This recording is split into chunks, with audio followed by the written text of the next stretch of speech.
Welcome, brave souls, to the chilling depths of horror in detail.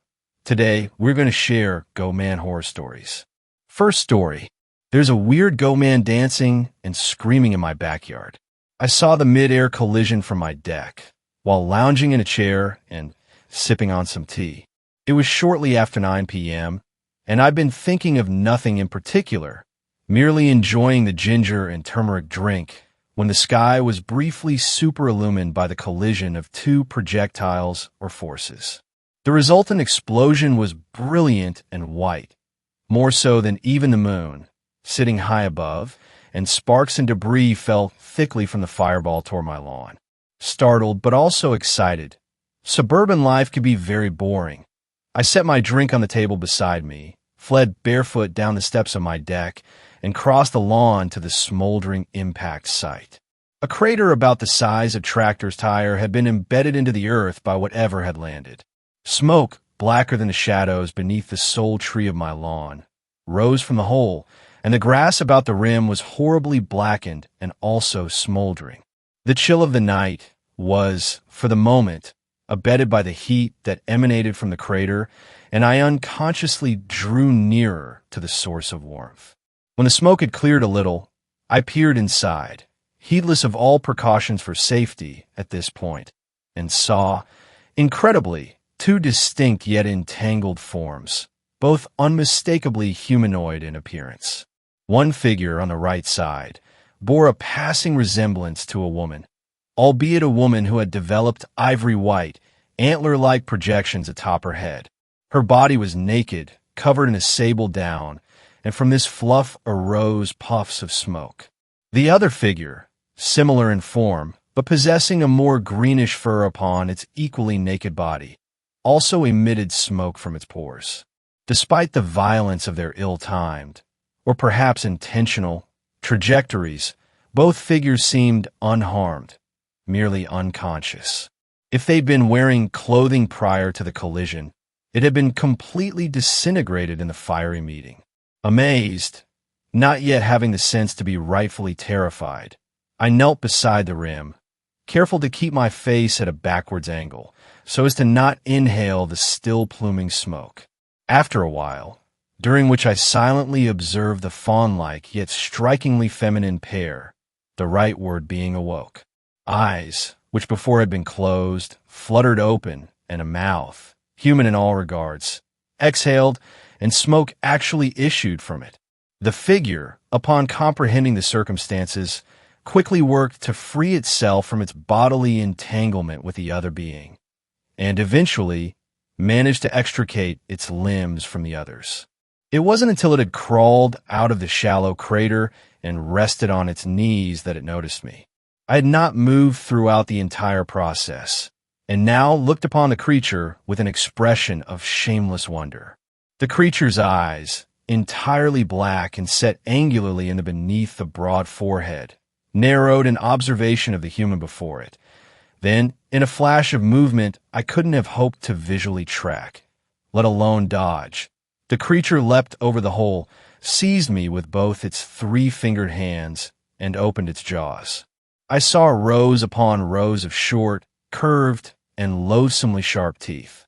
This new observation, a total contrast to the aforementioned mammalian features, assuming there are no mammals that possess sets shark-like teeth, brought me confusion rather than terror.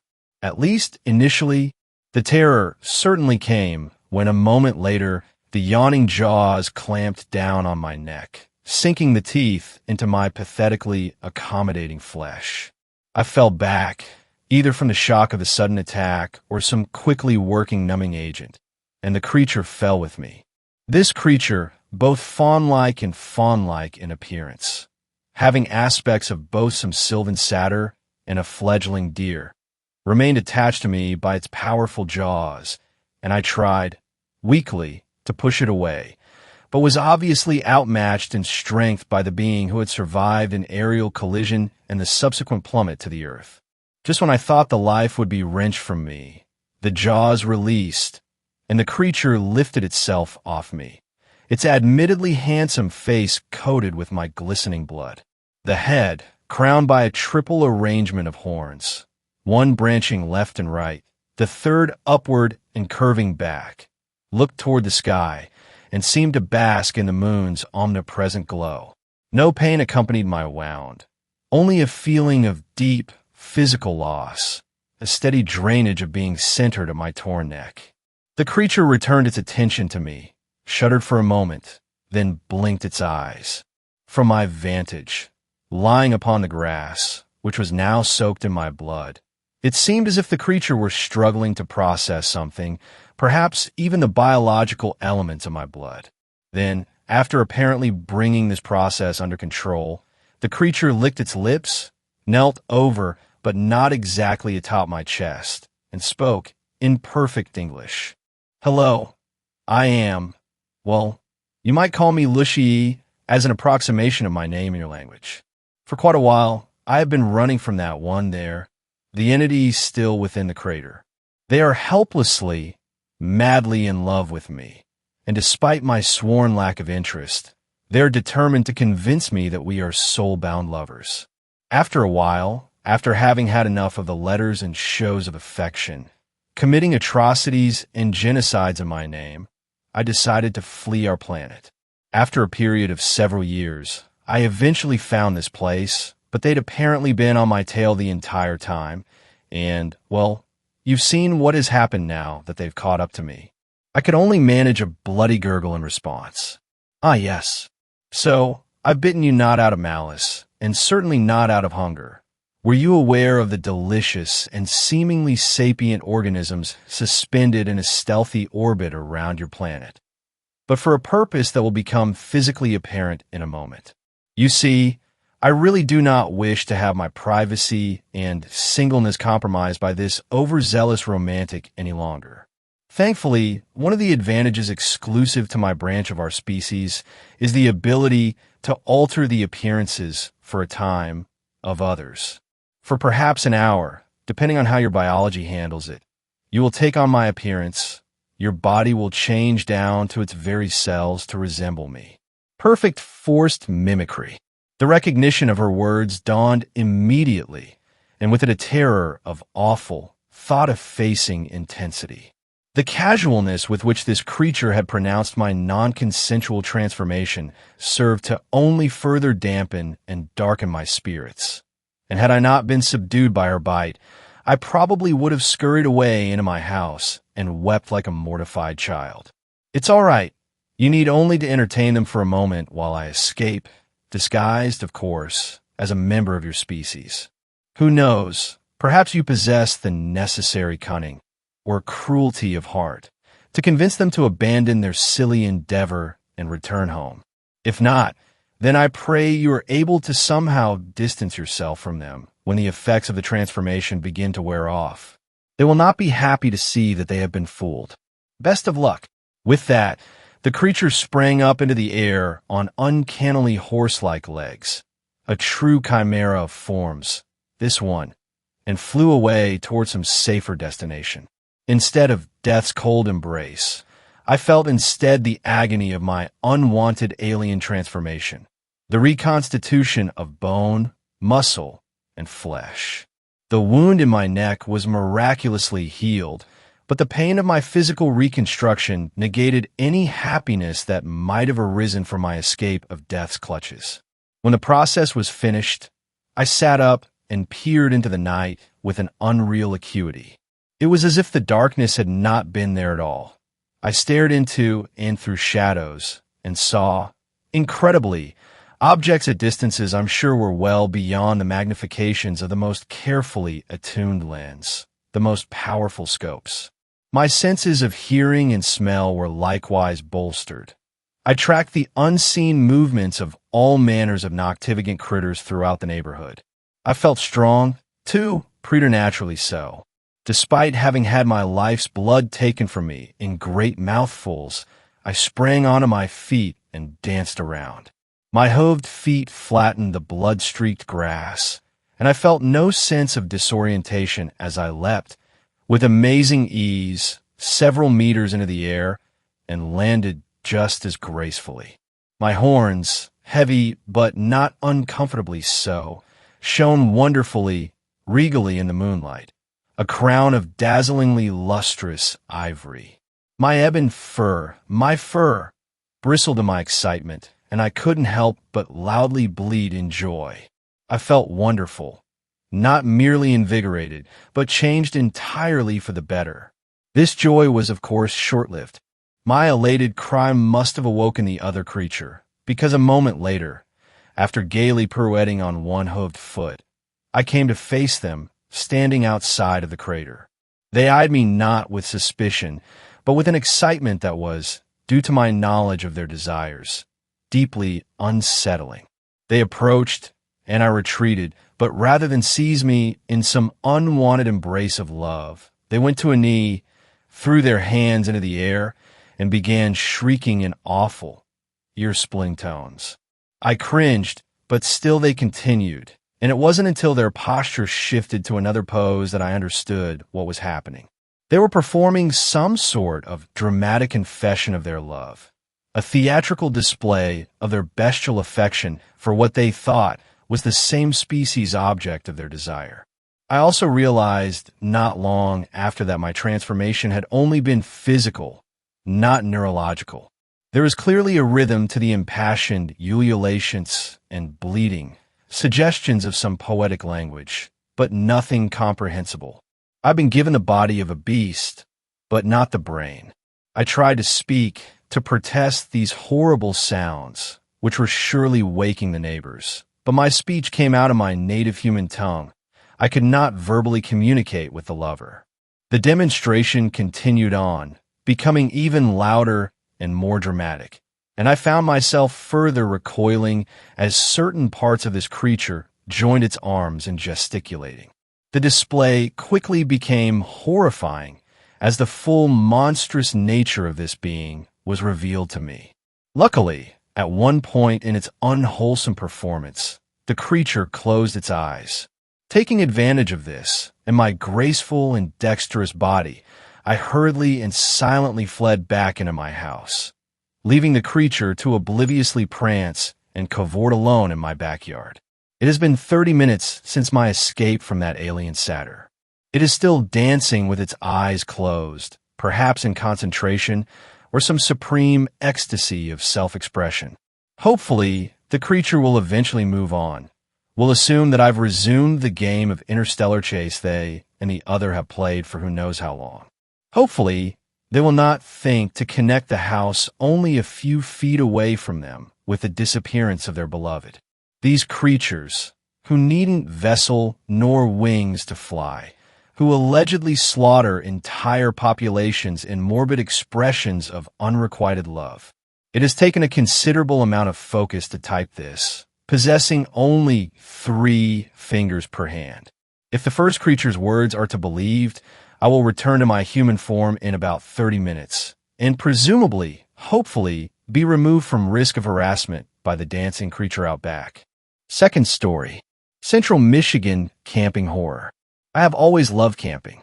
There's something about being out in a tent away from electronics and everyday life that gives me a sort of reminder that I'm not totally dependent on civilization and phones to survive. I know that not bringing my phone is where I made my biggest mistake. But hey, it's Michigan. We don't have scary predators here that cause me to worry, and I knew these particular woods very well. Never experienced anything bad before, so I figured it was as safe of a place to be. It was my younger brother Todd, my sister Amy, and her husband Don and me. All of us agreed, no phones, just tents, beer, and a relaxing time away from life. Well, I thought it was going to be relaxing. You can choose to believe what you will, but this did happen, and my life is never going to be the same. We all rode together in my sister's van and parked at the site we used to party at as teenagers. Even camped here a few times, but had about 5 more people with us. Ugh, the spider spot, really? Amy complained. When we first found this spot years before, there was an old stump that was littered with wolf spiders. We burned it to the ground after waking up to big nasty spiders all over us after a night of drinking. So we named it the Spider Spot. Come on, that stump's gone. Besides, it's only a quarter-mile walk and my feet have been killing me from work. Todd sighed. We all grabbed our shit and started walking the 10 to 15-minute walk, looking forward to the fire and, of course, beer.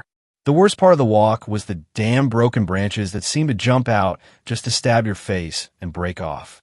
After we finally got there, we did the usual setting tents up and grab firewood so the rest of the night would be filled with beer, laughter, then bed after about 25 creepy nighttime pissing trips. It must have been around 1:30 a.m. when things started getting weird. Hey, did you guys hear that? Don asked, shushing everyone. We sat quietly, and after a few seconds heard the unmistakable sound of laughter. Just some other campers, man. Probably doing the same thing we are.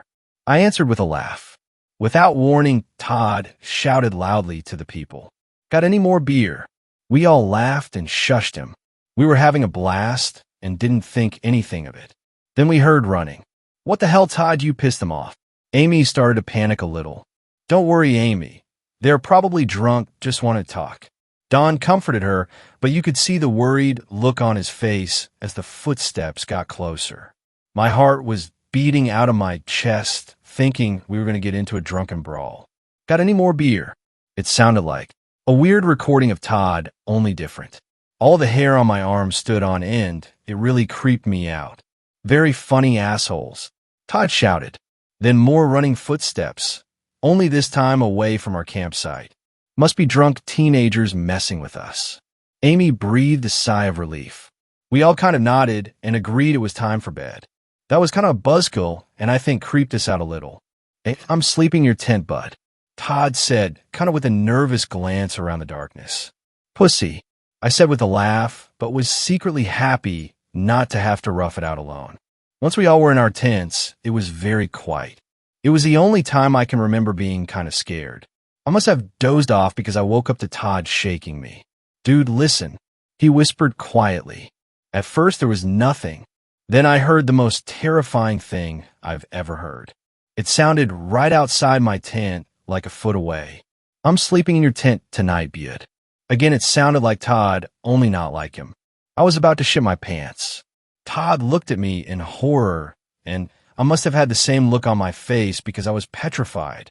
Then we heard the running again, and whatever it was, it ran off again. "Let's hurry, get thee out of here," Don shouted to my surprise. They must have been listening to whatever it was, too. We all jumped out of our tents and ran back to the van as quick as possible. I've never felt more relieved to be out of the woods. This was all last weekend, and is 100% true. The worst part is Todd called me and said he's been hearing something outside his house at night. He wants me to come over tonight, but I'm honestly afraid too. Third story. A creature stalks the swamps in Louisiana. When I was growing up, my dad would take my older brother Johnny and I on trips up the Louisiana Bayou to go hunting and fishing every summer. Our dad started the tradition when we were little kids, and it was always a highlight of each summer. As time went on, Johnny and I grew older. Schedules conflicted, and we missed a year. Then another. Then another. We each just started doing our own thing. That is until earlier this year, when our dad passed away. Johnny called me up and suggested we go on another weekend fishing trip in honor of our dad. I agreed immediately and began packing my things. My fishing gear, some trail cameras, and a bow for hunting game. We set off early Friday afternoon when the sun was still high in the sky. I don't know how much experience you have with Louisiana Bayou, but it's basically just a slow-moving swamp. The bayou can get boggy and smelly, but you'd be hard-pressed to find a place with more fish. We loaded our stuff into a boat and headed deep into the muck. Soon we were far from civilization, but we pressed on ahead, traveling miles into the wilderness. That was the entire point of these trips, after all, to get away, get into nature, and clear our heads. I was glad to be leaving everything behind for a few days. I took a video of our ride out, just so you get some idea of the terrain. Link to video. After a few hours of riding, we reached the spot we'd picked out. Every summer our dad would pick a new branch of the Delta to explore, so this year we'd done the same. There was something exhilarating about the idea that you were the first to explore a place. We pulled our boat onto the shore and set up a few trail cameras to detect motion. We'd use them to see if the game trails around were still used by deer. Me and Johnny found a good fishing spot and managed to reel in a few fish. The day passed, and the sun started to get lower in the sky. I had just pulled on my third fish when Johnny called out to me. I looked up to see him pointing across the river. "Look at that," he said. "This is what we saw." "Oh, we have to go check that out," Johnny said.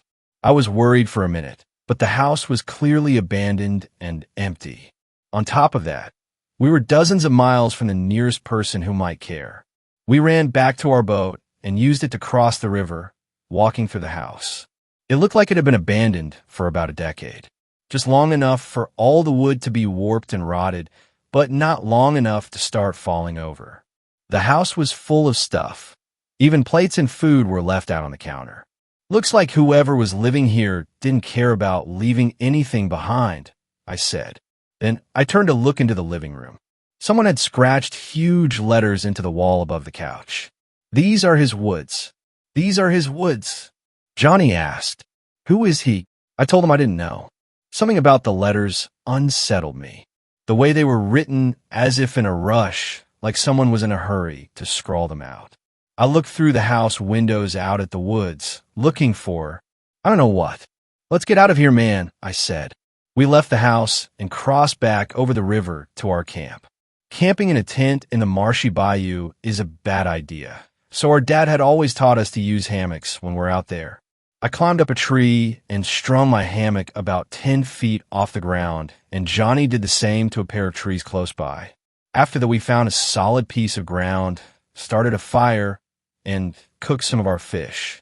I still couldn't shake the uneasy feeling I'd gotten from the house. It just didn't make sense, and it didn't seem like the kind of thing a person did as a prank. I felt a little better as I ate my food. It was probably all in my head anyway. Me and Johnny told stories about our dad and past trips, ate our fish, and caught up with each other. It had been a while since we'd done something like this. By the time it got dark, I was more than ready to crash. I climbed the tree and into my hammock. Soon, I had fallen fast asleep. It was some time later, I don't know exactly how long, that I was woken up by the sound of something rustling through our things down below me. At first I thought it was Johnny grabbing something, but no. There was another sound. The best way I could describe it is like this. Start breathing in and slowly close your windpipe. When it's almost closed, it'll make a strange croaking noise. That was what I heard from below us. I froze in my hammock, but turned my head to the side, looking toward where Johnny was hanging. He was staring at me, an expression of confusion and fear on his face. I put my fingers to my lips, and he nodded. The croaking sound continued, punctuated by crashing noises as this thing below us rooted through all our stuff. After what seemed like an eternity, I heard the sound of it stalking off into the woods. We both waited for a long, long time before finally calling out. "What was that?" I whispered. "A bear, maybe?" Johnny said. I shook my head and looked over my hammock down at the ground. Johnny did the same, but it was too dark to see any details. "Let's just get some sleep, and we'll deal with this tomorrow," I said. Johnny nodded reluctantly, then turned over in his hammock. I lay in my hammock, heart racing for the next half hour. I drifted in and out of sleep until I saw the sky start to light up from the rays of the sun. I climbed down from my hammock to see our campsite had been completely destroyed. Our cooler of fish was torn open, our gear thrown all over the place, and our boat had been torn from its mooring and flipped upside down. My jaw dropped at that. The boat, together with its engine, had to weigh several hundred pounds. Johnny climbed down from his tree and saw the boat and torn rope. "A bear did that?" I asked. "Well, what else could it be?" He said. "I don't know," I said. "But I've never heard a bear make the noise we heard last night." We did our best to clean up the area. We thought about calling off our trip, but we figured that as long as we were better about keeping our food sealed up, we'd probably be fine. We spent the rest of the day trying to relax. We fished, bow-hunted some squirrels, and soon the night's event seemed like nothing more than a hazy memory. Still, when I saw the sun going down, I felt my stomach tighten. As we made our way back towards camp, I grabbed one of the trail cams we'd set up. "Why are you bringing that?" Johnny asked. "So that when we're eaten by bears, we'll have at least some footage to sell to the news," I said. I set up the trail cam towards the trees where our hammocks were strung up. We decided to store our food up in a place further inland, setting it a ways away from our hammocks, just in case that thing came back. We ate some jerky, talked a little bit, then crawled into our sleeping bags. I tried to fall asleep, but ended up spending a few hours staring at the stars through the leaves. I knew it was unlikely that the creature would come back, but something about that sound was making it gnawed at my mind. It didn't sound like anything I'd heard from an animal before. I must have nodded off at some point, because I was woken up by the sound of something rooting through our things at the place where we'd left them. Our stuff was probably 100 feet away, but in Louisiana that meant it was still completely hidden by leaves. The same croaking sound from before echoed from the area. I got on all fours in my hammock to try and catch a view of the area. Then I felt my right hand slip on the fabric. I tried to catch myself, but ended up losing my balance and falling out of my hammock the 10 feet to the marshy ground. I hit the ground hard. The mud absorbed most of my fall, so I only had the wind knocked out of me. I lay in the muck, just trying to breath. Then I heard the sound of something crashing through the forest. It was coming towards me. Something huge stopped just above my head, and I heard it standing there making its croaking noise. Then a light flashed out as the trail camera was activated by the motion and took a picture. Whatever the thing was made a terrible groaning noise at the light and ran off into the woods. I stayed laying in the muck for a long, long time until the only thing I could hear was the normal sounds of the bayou at night. When I got a hold of myself, I crawled back into my hammock. I looked over at Johnny and saw him staring at me with a hand over his mouth. It looked like a goat, he said. I swear it looked like a huge goat person. I lay there in my muddy, wet clothes until the dawn broke. We threw our stuff into the boat without talking much and set off for home. My ribs were tender, but not broken. It was only when I got home and checked the trail camera that I saw the picture it took while I was laying in the mud. Here it is. I have no idea what this thing could be. If I find out anything else, I'll update you all here. Fourth story. A creature from the woods is stalking me. I live 5 miles away from town in the middle of the woods. I've tried calling the police, but they won't help me. Nobody believes me. Everyone thinks I'm crazy. But there's a creature. It's trying to kill me, and I'm scared. I don't know what to do. It started last week. It was boiling hot outside. I had said goodbye to my dog, Sam. He was an old golden retriever and the only company I had. All my friends live in town, and the only way for me to get there is either by walking, which is very tedious, or by riding my bike. I hopped on my bike and grabbed the handlebars, my hands burning from the hot rubber. I work at a factory with low pay. I hate my job, but I'm not going to find a new one anytime soon. I arrived that day as usual 15 minutes before I'm supposed to start, which means my boss lets me go home 15 minutes earlier. Instead of going home directly after work, I went out with my friends. I knew Sam would be okay since I left him enough food and water. On my way home, it was getting dark.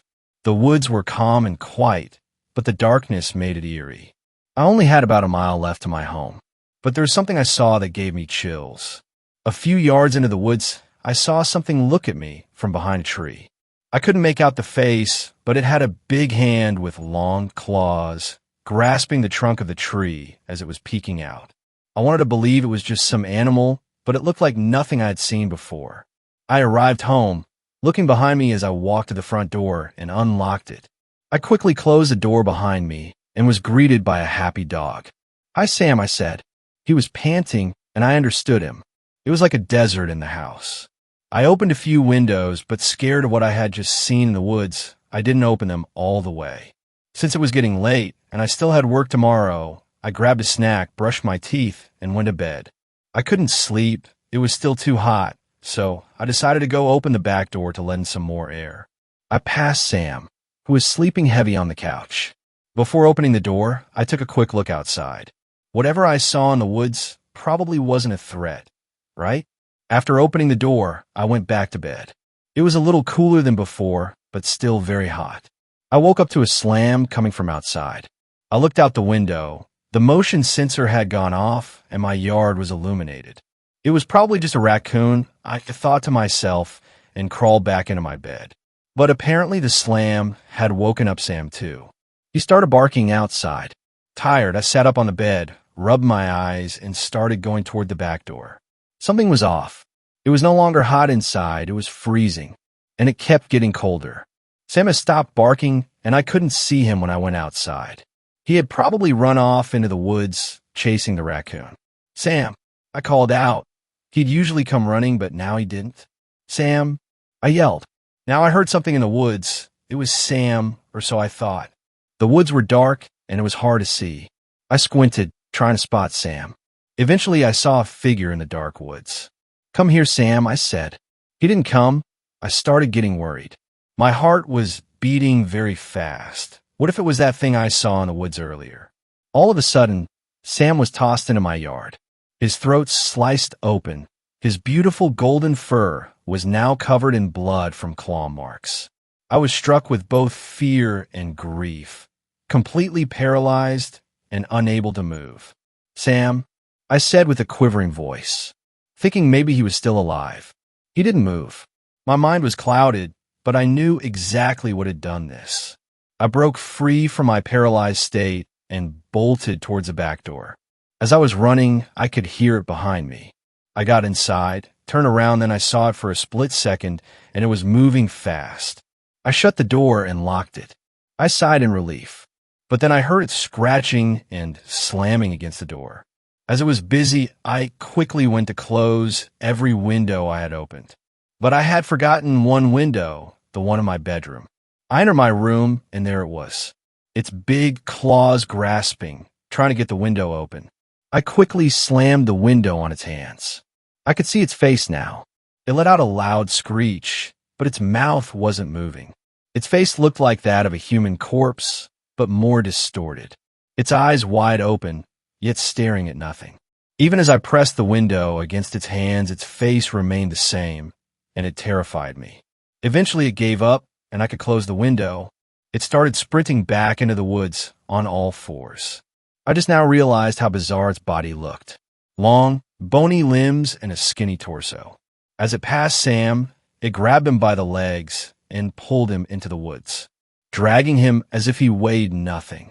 It was going to eat him. I felt it. It was going to eat my Sam. I sat down on the corner of my bed and started crying. It's visited me every night. I close all my blinds, but it still knows I'm here, and I know when it's outside. It taps my window with its claws, and it won't stop. It's almost as if it's taunting me. I want to record it as proof, but I'm too scared to look at it. The creature terrifies me, and I don't know what to do. It's only gotten worse. I've started hearing the taps coming from my attic now. Fifth story. My experience at Denton's the Goatman's Bridge. I want to preface this by saying I'm not a skeptic by any means. However, up until last weekend, I had never experienced anything the average person would deem paranormal. I had been to a couple of haunted places, for example, the Mineral Wells Hotel in Mineral Wells, Texas, or the Eastern State Penitentiary in Philadelphia, Pennsylvania. But both of these visits were completely uneventful aside from some slight paranoia. However, I'm an avid consumer of ghost hunting content on YouTube. And by avid, I mean I fall asleep to Sam and Colby visiting downright demonic places.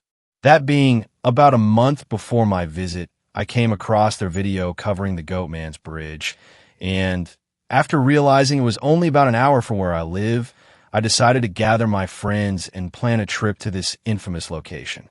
It took much longer than expected to get the ball rolling on our visit. However, after a couple weeks of friends replying with, "I can go this weekend," and others replying, "This weekend won't work for me," we had gathered the crew and were counting down the days till our plan could unfold. Our plan went as follows. Meet at a friend's house within an hour's drive over together, and stay at the bridge until we either got bored or experienced something that forced us to leave.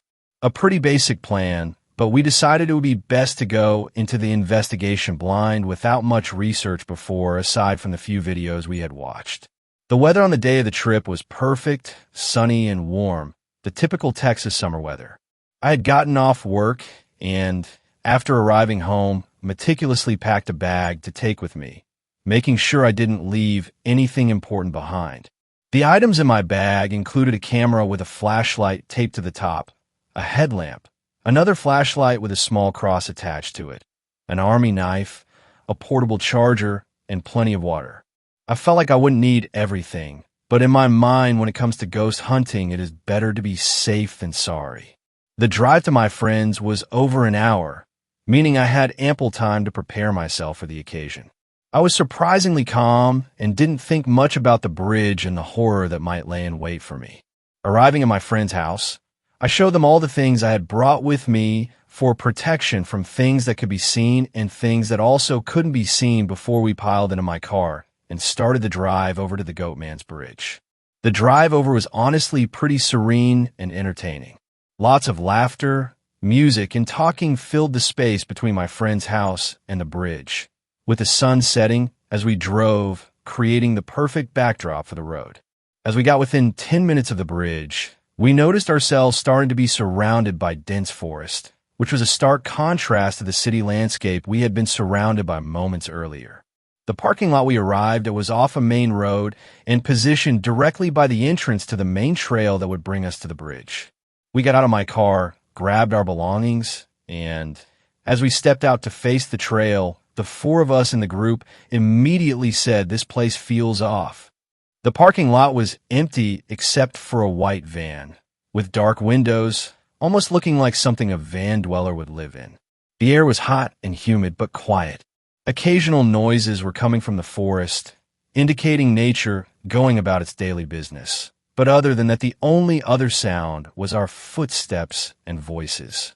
Directly adjacent to the parking lot was a clearing with the forest surrounding it, and a sign marking the area of the historic old Alton Bridge, which the sign clearly stated was built in 1884. As we passed the sign, the bridge suddenly appeared on our right. It was larger than I had initially expected and looked far older than the bridge in the pictures I had seen. The sun was beginning to set as we stood at the foot of the bridge, and as a group, we decided it would be best to explore the forest while we still had light, in case it got dark and we would get lost. Turning from the bridge, our group headed down a path leading deep into the dense forest. The forest was uncomfortably quiet as we began on the trail, trees surrounding us on every side. As we continued down the trail, we noticed a swamp with trees jutting out of the water, like something straight out of the Louisiana Bijou. I had never seen a forest like this before, and leading the group, we should continue farther down the trail. The sun was still out as we came across open fields, strange buildings between the trees, and small subtrails leading to who knows where. The subtrails we passed were so small and uncharted that the thought of even beginning down one of them was daunting. The intense swarms of bugs lining every inch of the trail were extremely uncomfortable. As we walked farther and farther, the bugs became more dense and more aggressive. By this point, each of us was covered in bites, itching on every exposed surface we had available. The sun was starting to set, and I remember the sudden, uncomfortable feeling I was getting as I looked into what seemed like a never-ending array of trees on our right and left. I kept spinning my head around half, expecting to see something standing off in the distance behind us, down the trail we had just come from. After another 5 or 10 minutes of exploring, I let the group know that with the sun going down, I didn't want to be deep in this maze of trees, not because I feared we would run into the Goatman, but I felt like I wouldn't be able to trace our path back. We turned around, and I began walking back the way we came, far more anxious and paranoid than I had been since we started into the forest. Out of nowhere, a low, very obvious growl came from somewhere in the forest behind us. I stopped, turned to the group, and asked, "Did anyone else hear that?" My 3 friends behind me all agreed something made a sound, and at this point, I was no longer comfortable. I began to pick up my pace when we heard it again. For the next 5 minutes or so, I was breathing heavily, attempting to keep my composure. Something fell off, and the gut feeling I had was screaming for me to get back to the bridge and the parking lot where our only means of escape sat parked. The growling sound continued periodically, with no difference from when we first heard it. Doing my best to ignore the noise, I continued with the group in the direction we had come, talking and laughing to lighten the mood. As we entered the field we had passed earlier, I felt a wave of relief, knowing we were headed in the right direction.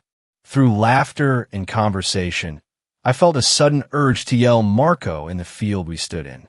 If you ever grew up playing childhood games in the pool, you would have played the game Marco Polo before. I had this image in my head of myself yelling Marco and then suddenly hearing Polo coming from somewhere beside me in the forest. So without hesitation, I screamed Marco at the top of my lungs. Seconds later, a high-pitched scream pierced the air. It sounded like the scream of a young girl, in pain or suffering and needing help. I spun around and immediately asked my friends if they had heard it. They all looked shocked and also said they heard a scream. I had read online that hearing screams or voices from the woods was pretty common, but I didn't think I would be experiencing anything. I picked up the pace right after this, urging my friends to stick with me so we don't get lost and don't have to stay in the forest longer than we had to. I was beginning to feel the familiar sense of panic coming over me as we now walked quickly back down the trail, the forest around us becoming a blend of darkness. You couldn't see any more around you, and the flashlights we had brought could only pierce so far into the night. I never thought I would be overjoyed to see the sight of this demonic bridge, but when we came out of the trail and it stood there waiting for us, I felt at ease. We took a second to catch our breath and discuss what we had just experienced. No one seemed overtly uneasy, and the panic our group had felt earlier was starting to subside. Following the path onto the bridge, I was taken aback by how old the thing was. The original planking was still visible on the bridge, but since then there had been long, large planks placed on the bridge surface to use as a walkway. Holes littered the old planks underneath the crudely fashioned path, and before we could cross, I stopped the group to let them know that I wasn't planning on going any farther. Having spent a lot of time researching the bridge, as I mentioned earlier, I found that most individuals seem to have experienced the demonic shit on the other side of the bridge farthest from the parking lot. We stood now just feet away from the trail leading to the woods that ordained the far side of the bridge. I wanted to refuse the idea of going further, cautioning those in the group, but it didn't seem to work. Mustering the courage, I walked across the bridge and stood with my group staring down the start of the new trail that led into what looked like a portal to hell. The trees were creating a semi-tunnel on the path, and the darkness that awaited us looked far heavier and spookier than the darkness that had followed us on the first trail we traversed. Our group stopped right before the beginning of the new trail and the entrance to hell, and agreed to set a timer for 2 minutes. 2 minutes in, 2 minutes out, simple as that. Hesitantly, I agreed, and we proceeded to flip on every possible light source we had before stepping forwards into the darkness that awaited. It took a whole 30 seconds before I felt a strong sense of anxiety, panic, and fear. Off to our left was a subtrail leading to a small, open, circular clearing. From where I stood, my light illuminated a tree just off to the right of the clearing, which was no more than 15 to 20 feet across. Resting against the tree was a white object. Its shape made me go cold. The object looked like a body wrapped and tied in a white tarp, head and chin leaning down, arms crossed in its lap. I couldn't look at it. Panic was beginning to cloud my judgment. I tried to point out to my friends, but only one other person seemed to see it, and I seemed to be the only one who was on edge. I couldn't take it anymore. I began to feel sick, nauseous, weak, and extremely heavy. It was a strange feeling, something I hadn't felt before. Again, my mind jumped to previous things I had read, particularly that a demonic presence can cause people to feel sick, nauseous, or like they're going to pass out. I was feeling all those things at once and had to trust my gut, which was begging me to leave this place. Spinning around, I booked it back down the trail, focused on getting back to the bridge because in the moment I felt a suffocating weight crushing my being. Our group walked quickly towards the center of the bridge, panic in our voices. We all agreed that something was wrong on that trail. Whether it was visible or not, we felt it. I couldn't get the image of the white object out of my head. The outline of a body was all I could see. I wanted to spend a few minutes longer on the bridge, testing an app on my phone that used SLS cameras to identify human form in any open area. Two of the people in our group didn't want to stay on the bridge any longer, and through constant prayers, made their way back across the bridge to wait for us near the parking lot. As I opened the app and let it calibrate, I scanned the bridge and the water surrounding it with my flashlight, almost half expecting to see a pair of red eyes hidden in the brush. However, nothing caught my eye, and with the app ready, I started recording the area around us. Within seconds, a full stick figure appeared by one of the metal railings lining the bridge. I jumped visibly, calling for my other friend on the bridge with me to come see this. He ran over and immediately saw the figure as well. I didn't care about staying any longer after this, and began once again to feel heavy, nauseous, and overall unwell. We left the bridge and headed for the car, my body and stomach doing somersaults as I walked. We approached the car and opened it, all getting and shutting and locking the doors. I was struggling to stay calm, panic overflowing like a glass with too much water in it. I shut my eyes tight and focused on my breathing, attempting to calm the flood. After a few minutes of discussing what we just experienced, everyone in the group wanted to leave the car and go back except for me. I physically couldn't leave the car. Every piece of me was begging me not to return. I refused to go back and insisted my friends go back if they wanted, though deep down the thought of being left alone in the car was just as scary. Right as they planned to leave, one of my friends in the front seat spun their head to the side, staring straight into the lingering darkness of the parking lot visible through the car window. We all turned and looked out the window, but nothing was there. Then, as if it were a prank, my friend asked for my SLS camera. Opening the app, she started recording, and within seconds, two small stick figures standing motionless side by side appeared in the dark. I let out an audible gasp and once again felt sick and weak. It couldn't have been a coincidence. In the midst of our panic, she said that just seconds before looking out the window, she had sworn there were two people standing, which is why she asked for my phone. At this point, I was finished. I couldn't take it any longer. I was sweating, covered in bug bites, weak, exhausted, overall feeling very uncomfortable and on edge. As our group decided what to do next, 3 or 4 cars pulled into the parking lot, and at least 10 people got out of the vehicles after they were parked. The sudden influx of people stopped the others in our group from wanting to go back to the bridge, so we decided it was best to leave and head back to our friend's house. The ride back was filled with discussion of what we had just experienced, and no matter how we tried to reason the events that occurred, all of us mutually agreed that something about that place wasn't right. There was evil at that bridge, and I am convinced of it. From the sounds and anomalies we picked up on the SLS camera to the intense physical reaction I had when I crossed the bridge, everything pointed to the haunting the bridge is famous for. Did our group see the famous Goatman or come face to face with a demon? We did not. However, without a doubt, I have now experienced the feeling of the paranormal and am not more than ready to go at it again. The Goatman's Bridge is an experience everyone should try at least once. The forests surrounding the bridge are actually pretty beautiful, and during the day, I don't think you would even realize the place has the reputation of being haunted. However, once the sun goes down and the demons come out to play, the bridge and surrounding area do the full 180, and you are bound to have at least one unexplainable experience. If you have had any experiences here, please let me know. Also, if you guys would like some photos or videos from the bridge, comment below and I could try and share them. I also have a very distinct video of the scream we heard that I mentioned earlier. I can share that as well. 6th story. Let me tell you what I saw in the Appalachian Mountains. Originally, I'm from West Virginia. I moved around between the Appalachian and the Midwest some as a kid. Between the ages of 10 to 13, I lived in rural Kentucky in the foothills of one of the oldest mountain ranges on the planet. I lived with my dad and my grams. We lived in what we call a holler. Think of it like a cul-de-sac in between a set of foothills. We lived in the middle of the neighborhood with nothing but family on both sides. No one lived across from us or behind us because of the foothills. When I moved in, my grams had some rules I had to follow.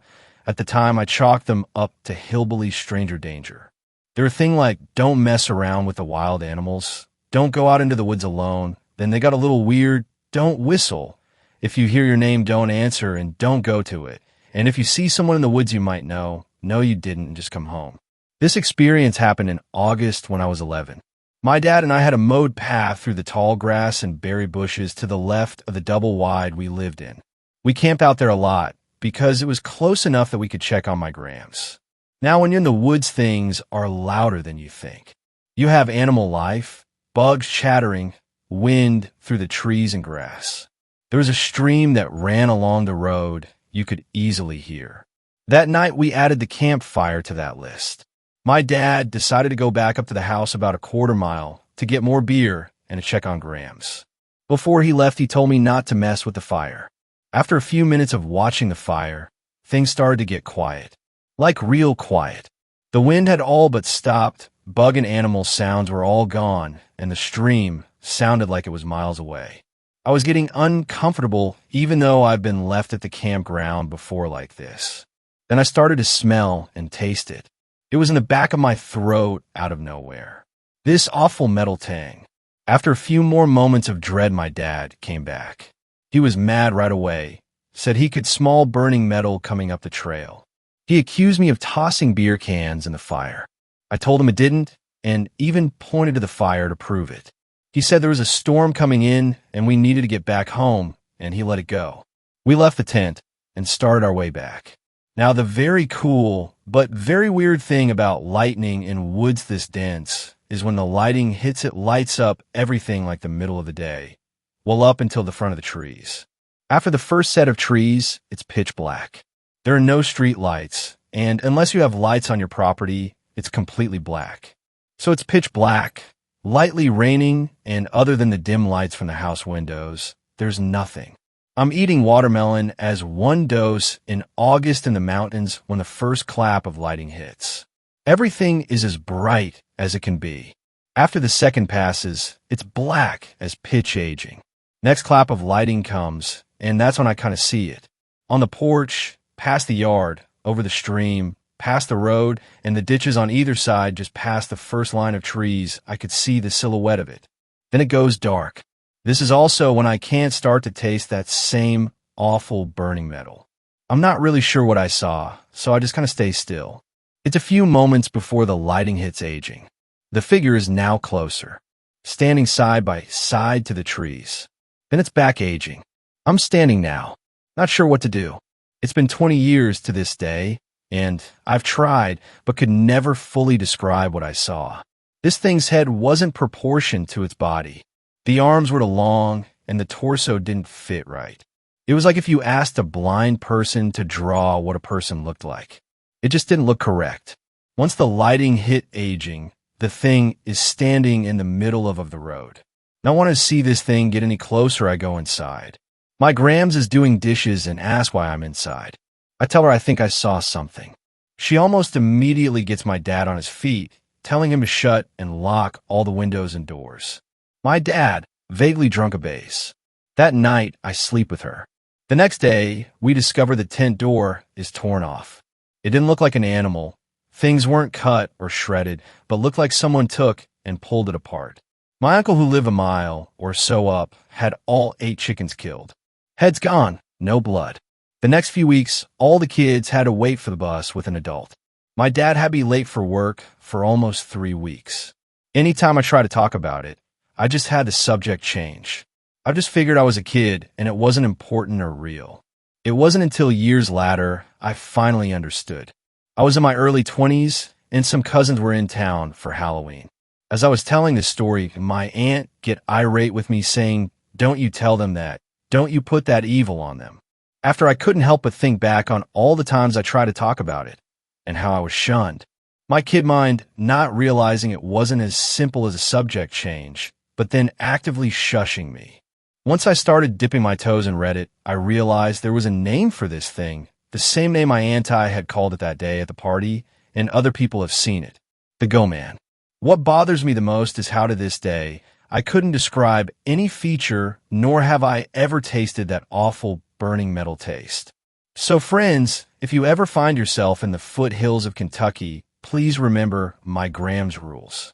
7th story. The Bell in the Woods.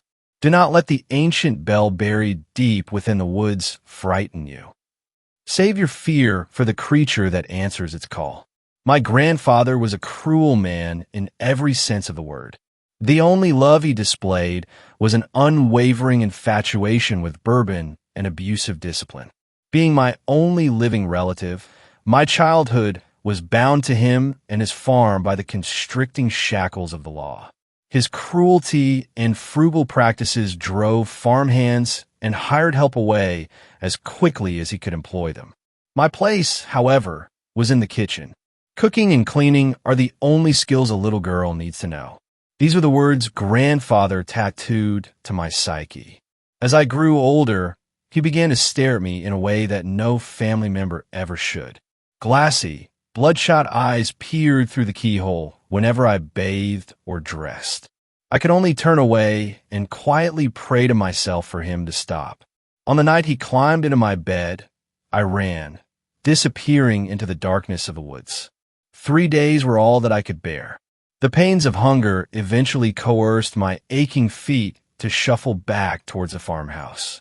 As the dim light of dawn illuminated my defeated journey home, a dark object stuck out between the tall oak trees. I crept closer, bare feet crunching dry the leaves below. There it was, covered in decades of dirt, moss, and foliage, an ancient cast-iron bell. It was taller than I was, etched with unfamiliar symbols and words I had never seen before. Without hesitation, as if against my own will, I grabbed the bell's rusty wheel and pulled. I felt an obligation to hear it ring out, freeing the instrument from the stillness of time. The loud tones shook the ground below my feet. The birds ceased their morning chorus, and the wind haunted as the earth froze. When the tolling quieted, reality rushed in, and I continued my retreat back to the farm. The beating I received from grandfather after crawling through the front door was unforgettable. Dark bruises and scars painted my pale skin like ink on canvas. The following morning was a mental and physical struggle just to get up. My body was tender, and the aches served as both a harsh reminder of the past and a morbid glimpse into the future. I made grandfather his breakfast of bacon and eggs, doing my best to avoid eye contact as he was nursing his 3rd drink of the morning. When I made my way outside to begin my daily labors, 2 peculiarities took me by surprise. The first, and less strange, being that all of my chores were already finished. The second oddity was the gaunt man in a dusty suit standing completely still in the cornfield. I called for grandfather, and he stumbled from his recliner, drunk and annoyed. I pointed to the man in the field. Without saying a word, he made his way towards the man, and I followed behind, keeping my distance. Grandfather stopped a few feet from him. He was tall, taller than any man I had ever seen before. His long, bony limbs reminded me of crooked tree branches. His clothes were unusual, a charcoal-colored suit and matching hat. He reminded me of the men in the black and white films I fell asleep to at night. Grandfather called out to him and asked his business, but the man only smiled. His teeth were yellow and jagged. His eyes were beady and black. I never saw him blink despite the hot summer sun beaming down on his face. Grandfather inquired once more, and he was met with the same smiling silence yet again. Infuriated, grandfather threatened to shoot him if he did not leave his land. Hearing this, I spoke up and informed grandfather of the stranger's generous labor. Grandfather gave the man a confused look, which was quickly replaced once again with annoyance. I guess you were expecting payment for your work then? Is this your idea of an application? Grandfather asked. The man shook his head no, the permanent smile still plastered to his wrinkled face.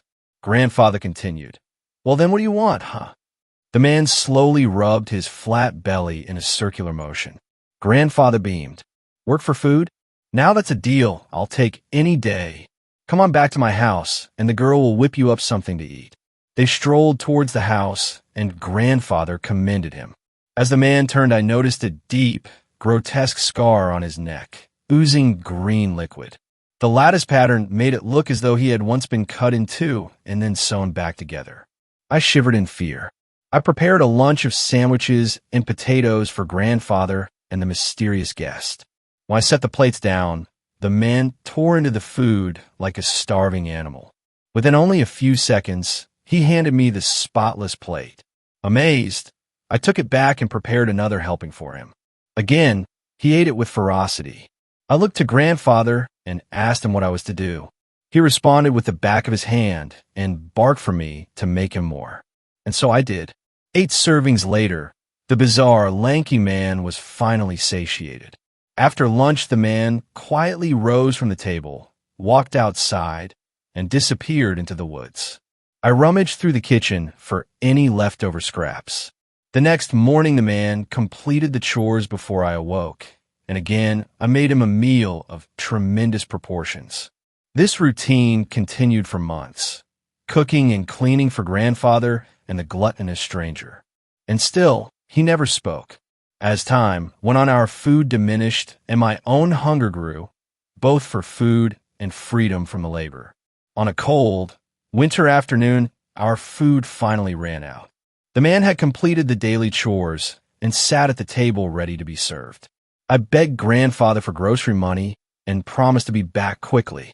Infuriated, he blamed me for the missing food and struck me over and over again until I was too dizzy to see straight. I stumbled out of the kitchen and began to lose consciousness. Just before I did, I saw the tall man rise from the table in anger as grandfather yelled to him. I said, "I ain't got no more food for you." I woke a few hours later to the smell of smoke, groggy and disoriented.